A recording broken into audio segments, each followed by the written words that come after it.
Got a lot of good matchups coming up this weekend. You're going to get some crappy games. We've got our share of those, certainly Sunday morning. But that's what happens when you get Thursday night, Baltimore, Cincinnati. When you get a good one on Sunday night, Detroit and Houston. We'll see about the injury report coming up. We think Monday's going to be terrific. Even though a lot of people don't have it circled as one of the best games of the week, there's going to be a lot on the line for us. Oh, We're just in man. the I'll be corner. We're watching. in the corner against everybody else. They're pushed us in the corner. We got I'll nothing be else. We got watching to come that out with the game. machine guns and the knives. I'll be watching that one under my bed. Under the bed. Yeah? Not Scared? on top of the bed. I'm not scared. I just, we're taking on It's the like world. this I do, by the way, zombies. I like Daigle's overlook in Chicago. I am warming to that. Well, I like the Bears in the game. And a lot of that handicap is New England's going to give up 28, 31 points. So if that's the case, you only need, if Bears get 31, you only need 10 from New England. I mean, the total's 39, 38 and a half at a couple shops. I'm warming to that. When he said it, I thought that's a good look. I do like the Bears, though, in the game, as I told you. I laid 6. Once I saw Circa come off 5.5, because I was waiting, I thought, how low will this go? Because we saw it, 6.5, 6.5, 6.5 all over. And then it gets to 6 and starts moving toward 5, 5.5. And once Circa moved back off 5.5, I knew it was time to go. So I do like the over, but I love Chicago -6. Tell me if I'm wrong on my time frame here. But early in the week, it goes down, opens at 7, comes down immediately, 6, 5.5. And then it started going north right now to where we are with the current number. It went back up towards Chicago when they raised limits, right? On the big bets. At a couple shops, yes. Okay. There are a lot of 6s now. So let's see. Let me look at Mason's shop offshore. He raised the limits and they went from 5.5 to 6. Yes, you are right. Okay. But you don't have a lot of 6.5. I mean, there's only one domestic shop at 6.5 right now. The market is basically 6 everywhere. However, I think by the time we get closer to kickoff, I think we're looking at 6.5. So if you do like the Bears, this is probably a good time to jump in when you can lay 6 and not have to lay 6.5, because 6 is very important. Well, Sam, we do have a 6.5 in San Francisco at Tampa Bay. Another big road favorite. Total 50 and the hook. Not much movement there. 49ers coming off the bye. Christian McCaffrey got in a limited practice on Thursday. They've been saying he's on track to return. The video that I've seen looks good. Don't want to take too much from that, but he looks like a guy that's ramping up to play. Also limited, Debo was limited, and Juwan Jennings limited. Nick Bosa, but that's the case most weeks with him. I don't think that's a big concern. It looks like he's going to be out there. But we're talking about CMC, talking about Debo possibly returning. And then on the Bucs side, okay, you've got Godwin on IR. You've got Evans. Doesn't look like he's going to be coming back, not practicing. Jalen McMillan also not practicing this week. Cade Otton and who else? Because I don't know where else the ball is going. Now, it worked against the Chiefs on Monday, but keep in mind the Chiefs are the worst team against the tight end position in the NFL. Baker Mayfield has not been practicing. Short week, quarterback not practicing. Sounds like he's a go, but the toe is bugging him. So short week, overtime, 83 plays on defense. Niners getting all their dudes back. When you look at the numbers, it's actually surprising how poor this Bucs defense has played. The offense is holding them up, and they're missing all these players. The Bucs defense, 29th in the NFL in EPA per play, 28th EPA per rush. Everything is lining up Niners for me. And the time was to jump early in the week, but even sitting here with the current numbers, Sam, of 6.5, this is my favorite side. I think the Niners steamroll, and I wouldn't even be scared of the 6.5. Ooh, I love when you start laying numbers on good teams, because you're right. I mean, there's no way I would bet Tampa in the spot. And we came on this show on Tuesday after Bowles did not go for 2. And we were hinting that that might have been the air out of the balloon moment for a team that was still fighting with no Godwin and Evans all banged up and sidelined. You had a chance to deal the Chiefs the first loss of their season on the road, down a point. You kick the extra point, never get the ball back. I thought that was a very deflating moment for that team. Compounded by the fact that Bowles said after the game he made the right decision, basically.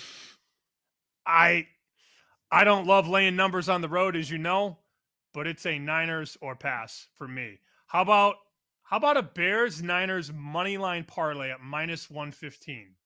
That's a winner, is it not? I don't see an upset in either side. Yeah. A lot of times there are games hanging around 6, 7 where you can see it. Like, would you put the Cowboys in there too? Or would you say, no, that's a game I'd push to the side, divisional matchup, maybe Parsons coming back? Like, yeah, no, I feel good about that one. I don't like the 3-leg money line parlays. I don't. It's very hard to pick a winner. Would you put the Cowboys in a 2-teamer? That was I meant the Eagles. That was my real question. If you're doing a money line parlay, you're looking for a partner around the similar price. I get it, sure, but unfortunately, when you put Eagles -360 in a parlay, it doesn't really do much. No, so I wouldn't. I think Niners, Bears. It's so funny because people will do teasers, right? They'll do teasers. They'll take San Francisco from 6.5 down to pick, or 6.5 to a hook rather, and Bears from 6 to pick. And the teaser, they'll pay 130, 140 because that's what these books charge now, which is borderline criminal. Teasers used to be -110 back in the day. Then they were -15, -20. But most of these shops now, they're not giving you -120 on a 2-team 6-point teaser. However, if you take the Bears money line and the Niners money line, -115. It's a lot of games that I would consider with that. Those are going to be very popular this week, with one underdog winning last week. Very popular. Minnesota's a team you could do too, but that's a little bit higher too at 7. And that's going to jack the money line up as well. Well, I'm looking at now, and I'll play these small because I'm not a big parlay person, as you know. But if you key San Francisco in some parlays, so you check the Niners box on the money line, and then what you do is you can take some dogs on the money line and really juice that thing up. A Niners Colts money line parlay is +260. Okay? How about a Niners and a Steelers money line parlay? 2-1. Not bad. If you think the Broncos could pull it off, a Niners Broncos money line is almost +450. So as you see, when you take, you want a Saints? Let's see. Where's Saints at? ... Saints and Niners money line parlay +250. You take a favorite that should win and key them with a couple dogs, just 2-teamer, not 8-teamer like my buddies do on Sunday and go, oh, I can't believe I didn't win. Duh. But if you key the Niners in some parlays with some dogs, you get some pretty nice payouts. I like that. That's a good way. And yeah, they move the number on you. If you feel that strong about it, then you definitely think they're going to win. All right, let's mix things up and get a good number. I like that. Anything else that you want to add with this game? You know, the Niners props, I'm sure a lot of them will hit, but I don't know which ones. I don't know the usage of CMC, Debo, and some of these other guys. So that's why I don't know where to go there. No, I'm pretty good on the game. The only other question I wanted to throw your way was, would this be the time, because they are getting right and getting healthy on that side of the ball, still have some issues on defense, but we'll see how that plays out. Are you thinking Niners NFC at almost 6-1? Is that a time or is this a time that you would strike that? Yeah, that's, if you're buying Niners, you think everything's going to get back on track, they are getting healthier, this would be the time. If you're as strong as I am on them winning this game, Tampa Bay and the spot, certainly looks like it. Okay, so next they've got Seattle at home. Man, this schedule's tough. They go to Green Bay. They go to Buffalo. Host the Bears, host the Rams, at Miami, Detroit, Arizona. Man, they've got some tough games coming up, but I do expect them to win the next two, Tampa and Seattle, which put them at 6-4, heading into a couple rough ones on the road in Green Bay and Buffalo. Tough schedule, but they're a tough team when right. Tough to beat them. Yep. It's the Rams schedule. Is it tough or easy? 4-4. Miami, oh God, of course they get New England next week. Come on. Just a gimme. Challenging. Buffalo, San Francisco. Maybe the Jets are playing well later in the year. They got the Eagles in a couple weeks, so they certainly have their rough spots there. No, it doesn't look like a whole lot of gimmies there. All right, let's go to the Commanders and the Steelers. More threes now. We thought those were going away, and they started to. But threes are back. You're going to have to pay the price if you want Pittsburgh +3. Commanders, a home favorite. You've got the Steelers coming off the bye, and you've got everybody high on the Commanders. 7-2 on the season. They've won 3 in a row. They have not lost at home. A perfect 4-0, and this week they make the trade for Marshawn Lattimore. Does not look like he's going to play. He has not been practicing. They labeled it a hamstring on the injury report, but certainly gives it a boost to that locker room. And on that Pittsburgh side, all this time to rest up, sitting here 6-2, winning their last 3 games. Mike Tomlin, historically very strong against rookie quarterbacks. 26-6 straight up against rookie signal callers. I took 3, laid -15.